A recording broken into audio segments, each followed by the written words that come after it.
वालेकुम, बोलीज में कहते हैं आपको खुशामदीद। मैं हूं आपके साथ रमशा साजर और मैं हूं महरुख शहरियार। हमने आइन के तहत अदलिया की आज़ादी का हलफ उठा रखा है। हमारा काम नहीं कि आपको सारी तफसील बताई जाए। सुप्रीम कोर्ट में IMF के वफ़द से मुलाकात के बाद chief justice of Pakistan Yahya Afridi की प्रेस एसोसिएशन के अरकान से गुफ्तगू सामने आई है। इस हवाले से मजीद जानते हैं नुमाइंदा बोलियो जुल्करनैन इकबाल से। चीफ जुल्करनैन इकबाल बताएगा मजीद क्या कहा उन्होंने गुफ्तगू में।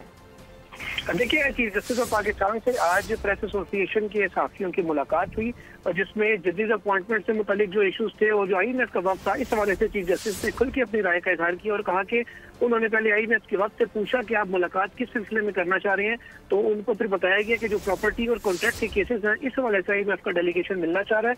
और चीफ जस्टिस ने यह भी वाजे किया कि IMF के वक्त को जो गैर मुल्की सरमायाकारी थी, उसके हवाले से भी कुछ उनकी प्रोटेक्शन के हवाले से भी कुछ तहफुजात थे, जिसके हवाले से उन्हें बताया गया कि जो मकामी सरमायाकार हों या मकामी अफराद हों, IMF कानून के तहत अलग से जिले अदलिया से लेकर सुप्रीम कोर्ट तक जजेस मुख्तस कर रहे हैं कि जो प्रॉपर्टी के और कॉन्ट्रैक्ट के केसेस सुनेंगे और ऐसा मुमकिन नहीं है कि गैर मुल्की सरमायाकारी को तहफ़्फ़ुज़ फराहम न किया जाए कानूनी साइड से। इसलिए उन्होंने कहा कि इस हवाले से उनको हमने मुकम्मल इत्मीनान का बताया है। साथ ही साथ चीफ जस्टिस ने कहा कि जजेस अपॉइंटमेंट के हवाले से उन्होंने बात की तो उनको पुराना तरीका जो 18वीं तरमीम से पहले था उसके ऊपर भी ब्रीफिंग दी कि वो कैसे तब जज चीफ जस्टिस की मर्जी से अपॉइंट होता था। फिर 18वीं तरमीम में उनका जुडिशल कमीशन को उन्होंने बताया कि जुडिशल कमीशन बना और पार्लिमानी कमेटी बनी, वहाँ से अप्रूवल होता था। अब उन्होंने कहा कि 26वीं तरमीम के तहत वक्त को मैंने ब्रीफ किया कि दोनों का मिक्स करके एक फोरम बना दिया गया है और अब सब मिलकर जजेस को अपॉइंट कर रहे हैं।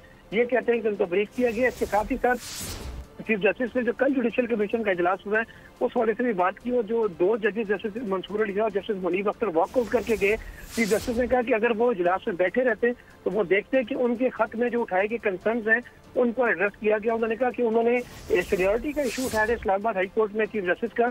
उन्होंने कहा मेरी जाती राय में जस्टिस अफराज जोगर सीनियरिटी में नहीं आते और मैंने अपनी राय मीटिंग में आगाह करे थे। आपका शुक्रिया। एक और अहम डेवलपमेंट हुई है। आलमी मालियाती फंड ने सरकारी अफसरान के असासे जाहिर करने के लिए मजीद मोहलत की दरख्वास्त मुस्तरद कर दी है, जिसके बाद सरकारी अफसरान के असासों को डिक्लेयर करने के लिए मुसवदे पर मशवरे शुरू हो गए हैं। सिविल सर्वेंट एक्ट का तरमीमी ड्राफ्ट इसी माह IMF को फराहम कर दिया जाएगा। इस मामले पर कानून साजी फरवरी के बाद ही हो सकेगी। IMF ने वजारत खजाना से बेंच मार्क मुकम्मल करने का मुतालबा भी कर दिया है। एक्ट में तरमीम के तहत बच्चों के तालीमी इदारों की मालूमात देना लाजमी शर्त रखी गई है। इसके साथ साथ घर की आमदन के जराए मियाँ बीवी दोनों के असासे भी डिक्लेयर किए जाएंगे। IMF वफ्द का दौरा पाकिस्तान। IMF के साथ क्लाइमेट फाइनेंसिंग के नए प्रोग्राम की बातचीत। पाकिस्तान IMF से मौसमियाती तब्दीली के नए कर्ज प्रोग्राम पर आज बात करेगा। वज़ीर आज़म दुबई में IMF के साथ क्लाइमेट फाइनेंसिंग पर भी बातचीत करेंगे। वज़ीर आज़म की आज MD IMF से मुलाकात का इम्कान है। मुलाकात में पाकिस्तान को मौसमियाती तब्दीलियों के नुकसान से आगाह करेंगे। कर्ज की अगली किस्त के लिए इक़्तिसादी जायज़ा 3 मार्च से शुरू होने का इम्कान है। IMF इक़्तिसादी मिशन का दौरा पाकिस्तान 2 हफ्तों पर मुश्तमिल होगा। जबकि दूसरी जानिब वज़ीर आज़म से मारूफ अमरीकी कारोबारी शख्सियत और सरमायाकार जेंट्री बीच ने मुलाकात की है। शहबाज शरीफ ने कहा है कि पाकिस्तान में मुख्तलिफ शोबों में सरमायाकारी के वसी मौक़े मौजूद हैं। साथ ही कहा कि हुकूमत बैरूनी सरमायाकारों की आसानी के लिए तरजीही बुनियादों पर इक़दाम कर रही है। बैरूनी सरमायाकारों को पाकिस्तान में मौक़े से मुस्तफ़ीद होने के लिए मौजू तरीन वक्त है। शरह सूद कम होने से कारोबार में सहूलत और रोज़गार के नए मौक़े पैदा हुए हैं। वज़ीर आज़म का कहना था कि अमरीका और पाकिस्तान के दरमियान दहाइयों पर मुहित ताल्लुकात हैं। जेंट्री बीच ने वज़ीर आज़म की क़यादत में पाकिस्तान की माशी इस्तेहकाम की तारीफ़ की। हालिया दौरा पाकिस्तान का जिक्र भी किया। हुकूमती पॉलिसीज़ को कारोबार और सरमायाकारी के लिए मौजू करार दे दिया।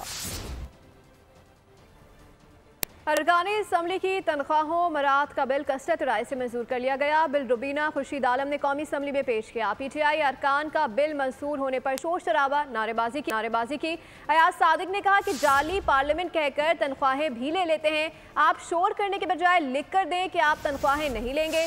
2014 में भी आपने तनख्वाहें ली थी। 2018 आई तो जाली नहीं थी, 2013 की भी जाली थी और 2024 की भी जाली है। ये इस तरह नहीं चलता सिस्टम, तो इसलिए I will not take that at all. Please, this is an attack on this parliament जिसमें आप भी तशरीफ रखते हैं, ये भी तशरीफ रखते हैं। So this is not acceptable. Law minister साहब जी। सर बहुत शुक्रिया, आपने दुरुस्त फरमाया। अगर मेरे भाइयों में थोड़ा सा ये छोटे बच्चों की तरह अपनी बात करके, ये जो रोने वाले बच्चे, बारी लेके भागने वाले बच्चे हैं ये। और अब बात अफसोसनाक हादसे से मुतालिक। लीबिया कश्ती में सवार अफराद की अक्सरियत मौत का शिकार हो गई है। सेनेट कायमा कमेटी बराए खारजा उमूर के इजलास में दफ्तर खारजा हुकाम ने बता दिया है कि कश्ती में 73 अफराद सवार थे, 2 पाकिस्तानी जिंदा बच सके हैं। वज़ीर आज़म ने रिपोर्ट तलब कर ली है। मुतासरीन को हर मुमकिन इमदाद फराहम करने की हिदायत की गई। लीबिया में एक और कश्ती हादसा। कश्ती में 73 अफराद सवार थे, अक्सरियत मौत के मुंह में चली गई। 2 पाकिस्तानी जिंदा बच गए, जिन्होंने बताया कि कश्ती में 63 पाकिस्तानी और 10 बांग्लादेशी सवार थे। दफ्तर खारजा हुक्काम ने सेनेट की कायमा कमेटी बराए खारजा उमूर को तफसीलात बता दी। दफ्तर खारजा के मुताबिक लीबिया में कश्ती हादसा 8 फरवरी को रूनुमा हुआ, जहाँ भाग पाकिस्तानियों की अक्सरियत का ताल्लुक जिला करम और बाजोड़ कबाइल के अजला से है। वज़ीर आज़म शहबाज शरीफ ने रिपोर्ट तलब कर ली। वज़ारत खारजा को मुतासर अफराद को हर मुमकिन इमदाद फराहम करने की हिदायत कर दी। वज़ीर आज़म का गहरे दुख का इजहार, लवाहिकीन से इजहार ताज़ियत भी किया। आम खबर शामिल करेंगे। कराची में ट्रांसपोर्टर्स का एहतजाज। शहर के मुख्तलिफ इलाकों को ट्रैफिक के लिए बंद कर दिया गया है। शहर के दाखिली और खारजी रास्तों पर डंपर और ट्रेलर्स को रोक दिया गया है। नॉर्दर्न बाईपास नेशनल हाईवे पर ड्राइवरों का धरना जारी है। मजीद जानते नुमाइंदा बोल न्यूज़ कफील अहमद से। जी कफील अहमद, कराची में ट्रांसपोर्टर्स ने एहतजाज का आगाज़ कर दिया है। देखिए, ट्रांसपोर्टर ने इस वक्त जो है वो शहर भर के अंदर अपने जो तमाम डंपर्स हैं उनको जो है वो इलाकों में लगा दिए और मुख्तलिफ एरियाज़ के अंदर उन्होंने कहा कि एक भी गाड़ी भी जो कराची में दाखिल नहीं होने देंगे और कुछ देर में जो कराची के तमाम दाखिली और खारजी रास्ते हैं उनको जो है वो बंद किया जा रहा है। इस हवाले से लियाकत महसूद हैं जो कि डंपर एसोसिएशन के प्रेसिडेंट भी, उन्होंने कहा कि हमारी मोटरसाइकिल सवारों से कोई दुश्मनी नहीं है और कोई गाड़ी हादसा करती है तो उसके खिलाफ कानूनी कार्रवाई जो है वो अमल में लाई जाए। तमाम अब तक जो है वो बहुत से शहर के बेहतर इलाकों में जो है ना बाकायदा हाईवे पे इस वक्त जो है एहतजाज जारी है और नेशनल हाईवे और दीगर एरियाज उनको जो है वो बंद किया जा रहा है। जी कफील अहमद आगाह करे थे, आपका शुक्रिया। और एक जानिब तो ये हट धर्मी है, जबकि दूसरी जानिब कराची में हैवी ट्रैफिक ड्राइवर्स ने किबला दुरुस्त ना करने की ठान ली है। बल्दिया और मुशर्रफ कॉलोनी में शहरी डंपर गर्दी का शिकार हुए हैं। हादसात में मोटरसाइकिल सवार नौजवान और हामला खातून जाँ बहक हुई हैं, जबकि दूसरी जानिब बेकाबू डंपर के खिलाफ शहरियों का सबर भी जवाब दे गया। कराची की सड़कों पर हैवी ट्रैफिक मौत बनकर मंडला रहा है। एक और दिन हादसात के बाद में नए शिकार दर्ज कर गया। हॉक्स में मुशर्रफ कॉलोनी के करीब डंपर की टक्कर से मोटरसाइकिल सवार चांद की बाजी हार गया। पुलिस ने डंपर तहवील में लिया, ड्राइवर मौके से फरार हो गया। दूसरी जानिब बल्दिया लकी चढ़ाई के करीब मोटरसाइकिल सवार फैमिली को बस ने रौंद डाला। हादसे में हामला खातून जाँ बहक और 8 साल बेटी जख्मी हो गई। खातून के देवर का कहना है कि भाई और भाभी बच्चों के हमरा मोटरसाइकिल पर आ रहे थे। तेज रफ्तार बस ने मोटरसाइकिल को हिट किया। बढ़ती डंपर गर्दी में प्यारों को खोने वाले शहरी भड़क उठे। लानी, सजानी टाउन और लियाकताबाद में हैवी व्हीकल पर हमला किया गया। रात गए 2 ट्रक जला डाले। मुश्तल हुजूम को मुंतशिर करने के लिए पुलिस को फायरिंग करना पड़ी। सरजानी टाउन में भी मुश्तल अफराद ने डंपर को आग लगाई। लियाकताबाद में भी डंपर जलाने की कोशिश। शहर भर में ट्रैफिक पुलिस ने हैवी ट्रैफिक के खिलाफ एक्शन शुरू कर दिया है। पाबंदी के औकात में सड़क पर आने वाले हैवी ट्रैफिक की पकड़ धकड़ शुरू कर दी गई है। इस वक्त बोल न्यूज़ नुमाइंदे खुरम गुजार ट्रैफिक पुलिस अफसर के साथ मौजूद है। मजीद तफसीलात उन्हीं से जानते हैं। जी खुरम गुजार, क्या डिटेल्स आ रही हैं, आगाह कीजिएगा इस हवाले से। खिलाफ पुलिस एक्शन में आ गई है। ट्रैफिक पुलिस ने मुख्तलिफ मकामात पर मोर्चे बना लिए हैं और जहाँ भी हैवी ट्रैफिक या कोई बड़ी गाड़ी नज़र आ रही है उसे फौरी तौर पे जो है वो कस्टडी में लेके और उसके खिलाफ मुकदमा दर्ज किया जा रहा है। मजदूर ट्रक के बारे में पुलिस का बताना है कि वो छोटी हैवी व्हीकल में शुमार होता है जिसकी वजह से उसके खिलाफ चालान हो रहा है। सर, अभी तक 2 गाड़ियों के ऊपर एफआईआर कर चुका हूँ और ये जो लाइट व्हीकल है अगर शहर में आ रही है, जो भी उनका वायलेशन है उसके खिलाफ इनकी कार्रवाई हो रही है। जो आपके सामने अभी मैं चालान दे रहा हूँ उनको। हैवी ट्रैफिक का शहर में दाखिला मना है। इस टाइम अब जो हैवी ट्रैफिक आ रही है 188 की हमारे एसओ साहब जो हैं वो उनके खिलाफ कार्रवाई कर रहे हैं। 188 की एफआईआर हुई है। जी बिल्कुल, आप देख रहे हैं कि इस वक्त जो है ना पुलिस एक्शन में आई हुई है और जो मजदा ट्रक है, लाइट व्हीकल है, उसको भी नहीं छोड़ रहे हैं। उसके भी भारी जुर्माने उनके ऊपर किए जा रहे हैं। इसी तरह बात करें हैवी ट्रैफिक की तो हैवी ट्रैफिक जैसे ही पुलिस को नजर आ रहा है तो पुलिस बिना कोई बात के उसे फौरी तौर पर थाने मुंतकिल करके। आपका शुक्रिया। और अब जिक्र करेंगे अदालती उमूर से मुतालिक। 9 मई को खोर कमांडर हाउस में घुसकर तोड़फोड़ की गई। आजकल जलाओ घेराव और तोड़फोड़ फैशन बन चुका है। 9 मई वाकयात की फुटेज टीवी चैनल्स पर भी चलाई गई। बांग्लादेश में भी यही कुछ हुआ। शाम में भी लूट मार की गई। ये कल्चर बन चुका है। फौजी अदालतों में सिविलियंस के ट्रायल से मुतालिक केस में जस्टिस हसन अजहर रिजवी के रिमार्क सामने आए। 9 मई को कोर कमांडर हाउस में घुसकर तोड़ फोड़ की गई।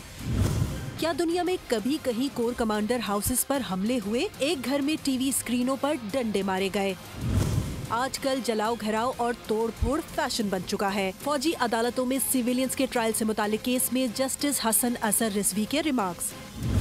जस्टिस हसन ने कहा 9 मई वाकयात की फुटेज टीवी चैनल्स पर भी चलाई गई। बांग्लादेश में यही कुछ हुआ, शाम में भी लूट मार की गई। जस्टिस जमाल खान मंदुखिल ने रिमार्क्स दिए किसी आम शहरी के घर घुसना भी जुर्म है। सलमान अकरम राजा ने दलाइल दिए कि मरकजी फैसले में कहा गया है कि आर्टिकल 175 की शिक 3 से बाहर अदालतें कायम नहीं हो सकती। इस पर जस्टिस मोहम्मद अली मजहर ने कहा सर्विस मामलात में इब्तिदाई समात महकमाना की जाती है। सलमान अकरम राजा ने कहा कि आर्मी ऑफिसर्स पर भी आर्टिकल 175 की शिक 3 का इतलाक होना चाहिए। जस्टिस नईम अख्तर ने कहा 1973 में आइन बना। 18वीं तरमीम में मार्शल लॉ के कवानीन का जायजा लिया गया। जस्टिस नईम ने रिमार्क्स दिए अगर कोई मिलिट्री अफसर आया तो फिर सवाल का जायजा लेंगे।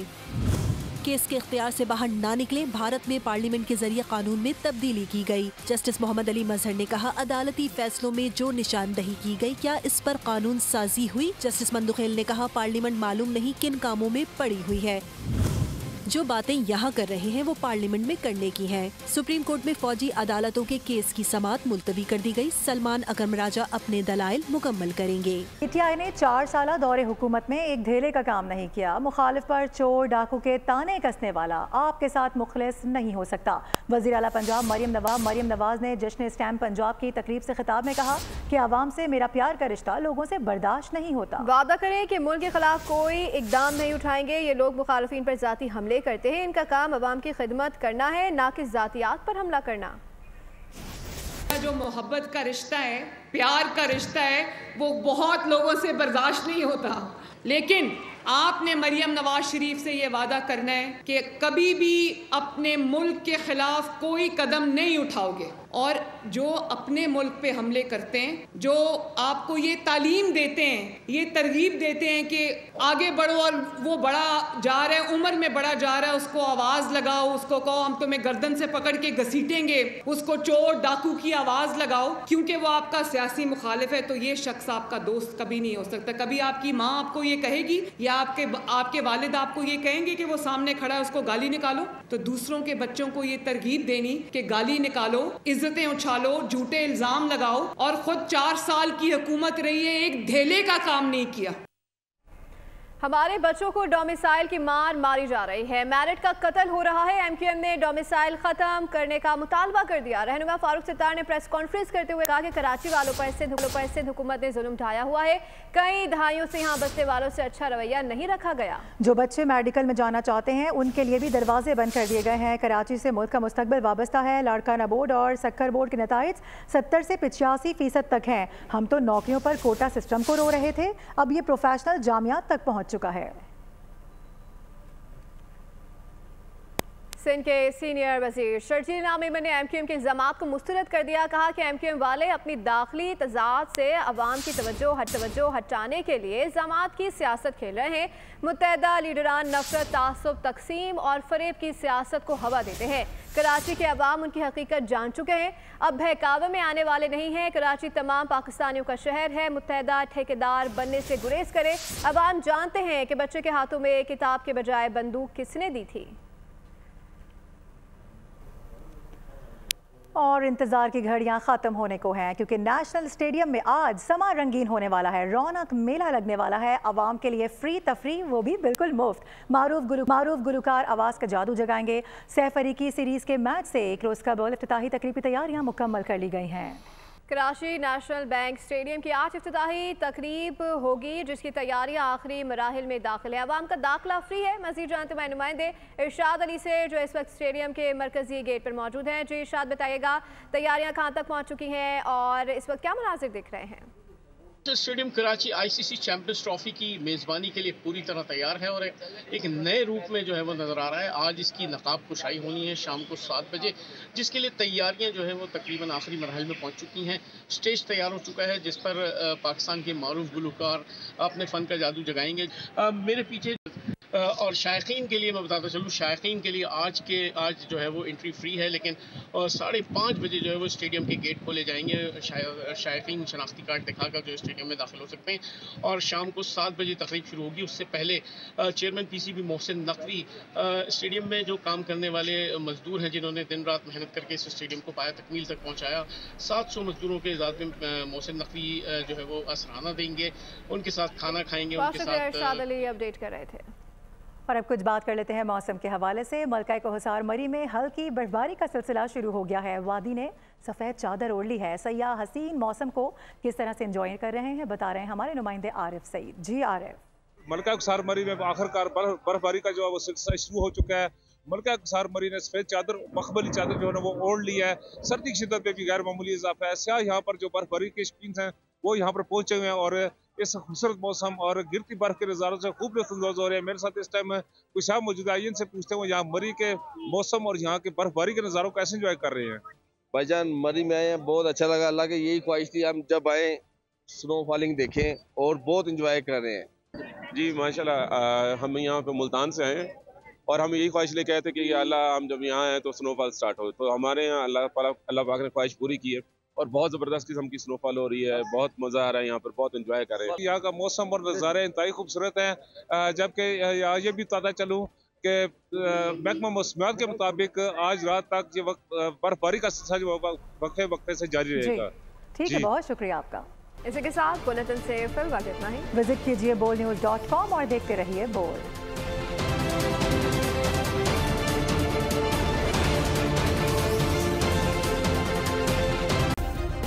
सब्सक्राइब करें और बेल दबाएं ताकि कोई खबर रह न जाए।